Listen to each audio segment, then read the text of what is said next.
So now we going back and forth, back and forth. So we got Quavo and Chris Brown. We here to review. What was it like? Oh, what's the song called? Over bees and hoes. You know what I'm saying? So we here to talk about that. Now this is the second response from Quavo. Chris Brown already came out and said this is not worthy of a response. First of all, him flipping the unreleased. I don't know if this is part of a song already. It might be a part of a song, and I just don't remember the song Takeoff was on when he had this little verse. But yeah, just having these random vocals by Taker, that shit was hard as fuck. I ain't gonna lie, this song hard. This song hard. I ain't gonna lie. This song hard as hell. And Quavo was doing this thing. I like the response. And honestly, hey, listen. As much as I love Chris Brown, calling him a crackhead Michael Jackson is crazy. And listen, I've seen this nigga Chris Brown do 27 backflips and start doing gangs. I like this nigga is different. I ain't gonna lie. Nigga, crack might be that nigga superpower. What? Bro, if there's one nigga I would never want to fight is Chris Brown. There is no, that nigga too active. He do too much. I ain't fighting that nigga. That nigga will sleep me. The fuck? I said, what? Tall as hell, lanky too, and he move around. Oh, no. I don't know about them. You ain't gotta be always the big muscular motherfucker to not pick a fight. If I see a motherfucker doing 27 backflips, start doing it, nigga does a backflip on beat. I'm not fighting that nigga. I be looking at Quavo, it is what it is. Now, I still kind of give it to Chris. I didn't mention this in the weakest link thing when I was talking about it in the other video. Bro, the fact that you have a recording of Quavo on your voicemails like, I don't want to beef, bro, I want to squash this shit.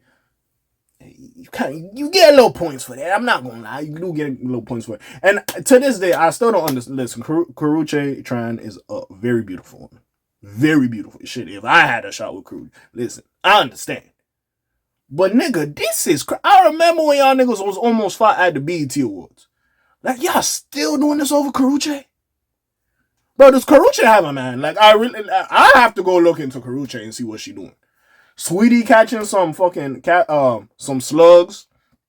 Saweetie came up. I don't know if this is around the time Chris Brown dropped Weakest Link. There is a screenshot of the DMs Quavo pulled up like, yo, we meant a lot to each other. So I don't know if she's kind of confirming something did happen with her and Chris. They did allegedly sleep together. Maybe that's her confirming it. I don't know. But hey, it is what it is. Also, bro, listen. Let's just break down what Quavo said, bro, before I really start talking. But anyways. Yeah, over the weekend, Breezy released a Weakest Link, targeting Quavo, bringing up the late take.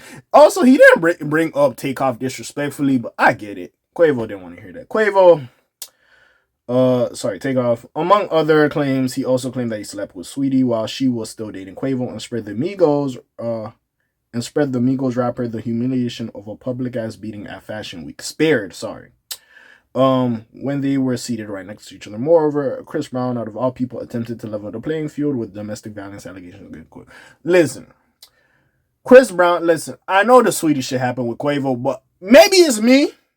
I feel like the whole consensus, we ain't really looking at Quavo down bad because he kind of pushed her and shit. He didn't really punch her up and he took whatever the Call of Duty bag or whatever have you. You know what I'm saying? It was crazy, but it wasn't super duper crazy. You know what I'm saying? It wasn't. Chris Brown, we see you putting hands and feet on that girl, bro. Like, that is your chink. Also, a lot of people are saying, like, maybe, because there was a consensus. I heard this on the Joe Budden podcast. Melissa Ford, shout out Melissa Ford, M4. She's basically insinuated like she doesn't know how guys are, but with girls, like, bro, even if y'all girls and y'all cool, y'all kind of know there's that one dude from your homegirl past, like, bro, off limit, it does not matter. Off limits, don't date that nigga. Like, even if I've moved on and all that shit, that one nigga, bro, no, I will feel away. You know what I'm saying? Yeah, I'm gonna be out here being crazy. So again, people are insinuating maybe that's Karrueche to Chris Brown. That's the one girl. I wouldn't say that got away, but that's his true love. That's just his one. I'm not gonna say that, but I personally think that's Rihanna. But hey, to each his own. I don't know. Two beautiful women. Also, Drake a slime nigga. If you went out dated Rihanna, bro. If it is true that allegedly when they had beef and you heard on What a Time to Be Live when Drake was like, this is why a nigga got Karrueche with the chopstick. Oh, that when Chris Brown was locked up, Karrueche allegedly flew to Toronto or wherever the fuck Drake was at, and they allegedly did a little something. Yo, Drake was a slime. I'm happy him and CB pieced it up, but that's crazy as hell. That is crazy as hell, bro. Drake a slime for that. I know we ain't talking about that nigga, but goddamn, man. The feud ultimately, a low stack battle between the R&B singer and the rapper over a woman who allegedly moved on from both of them. Yeah, I swear. Already moved on from both. Not allegedly. Wasn't she with that one football nigga? Anyways, besides all that. Though Chris may be initially denied that this doesn't have to do with shared partners, commonality in the entertainment industry as a whole that, along with the death of Takeoff, oh yeah, him saying that Takeoff should have been alive and Quavo should have died is crazy. I never heard nobody say that at the time in Chris Brown's response, but apparently that was a consensus. I did not fucking know that. But however, Quavo, yeah, let's talk about Quavo shit, bro. Okay. So, a play on Breezy's Old Dirty Bastard click. Quavo fired back at the R&B singer with the posthumous assistance of Takeoff. Again, initially, debated on Academic's live stream on April 22nd, Quavo dug into the vault to directly jab back at Chris Brown and dug toward the late Migos, whatever. Breezy raps, RP Takeoff, you're the only real one that got true respect. Crazy how he died. Everybody really wished it was you instead. Though Brown immediately acknowledged how he might be tripping, the inclusion of Takeoff's performance on Over Bitches and Hoes illustrates the ride or die notability between, Hey, Takeoff, like, all I can say, that nigga wrote for his nigga. This bullet got a name, don't ever bring up Take Pussy. Honcho raps on the intro just before Takeoff's posthumous hook. But, okay, so this was never heard before. Becomes the song's glue. Though we can't confirm when Takeoff's contributions were recorded, it certainly sounds like something they may have come out within the back catalog. Concerning that this is a feud predates Takeoff's death, it wouldn't be difficult. Yeah.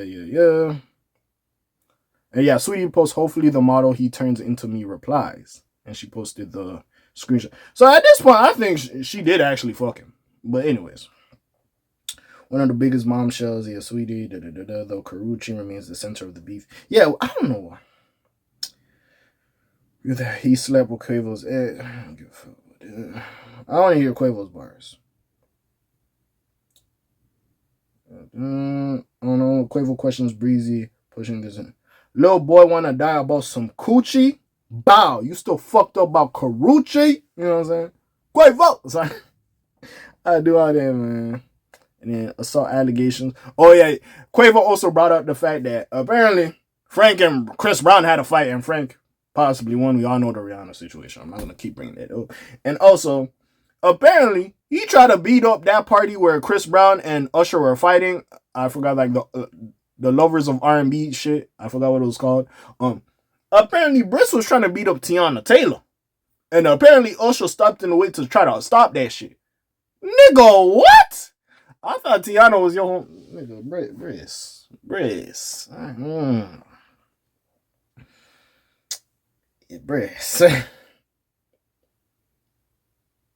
Briss. Saying that nigga's on the coke, he bipolar, crackhead, Michael Jackson. Quavo even say you was the GOAT, you was great, but now look at you like you a lame. Like, he was doing a lot, so. What is it? Yeah, he tapped Rihanna, supposedly the rift he had with Teyana Taylor, and his infamous beef with Frank. I don't even remember that beef with Frank Ocean. I ain't gonna lie to you. Chris Brown also faced several allegations of his alleged relationship with Stubbs. We know. Listen, if there's one thing we know about Briss, we know. So Quavo raps, the cocaine got him, your honor. Bipolar disorder, no wonder.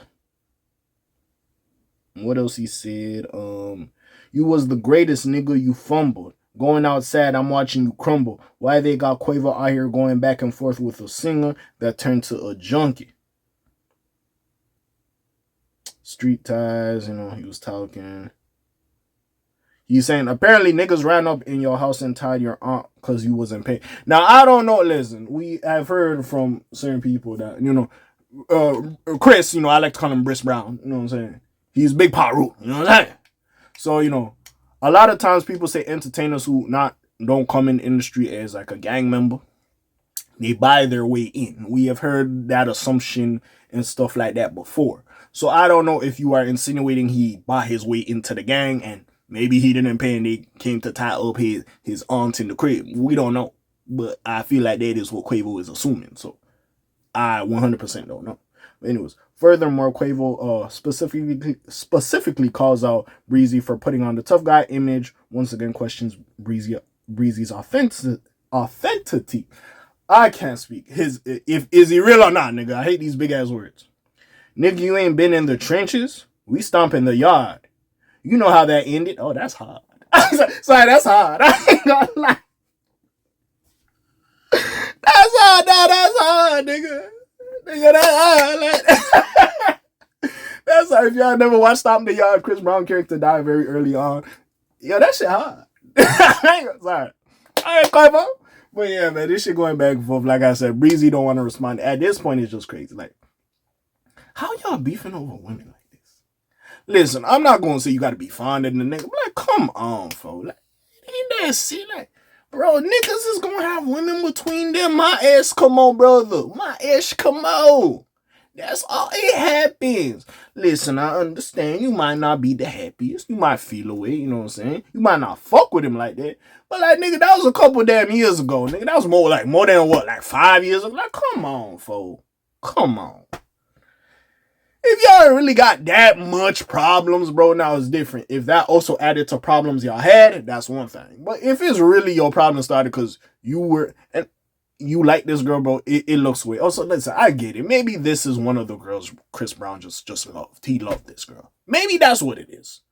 And then Quavo got with her or whatever, and maybe y'all was cool or whatever. But also, I don't even know if there was like friends like that. Like,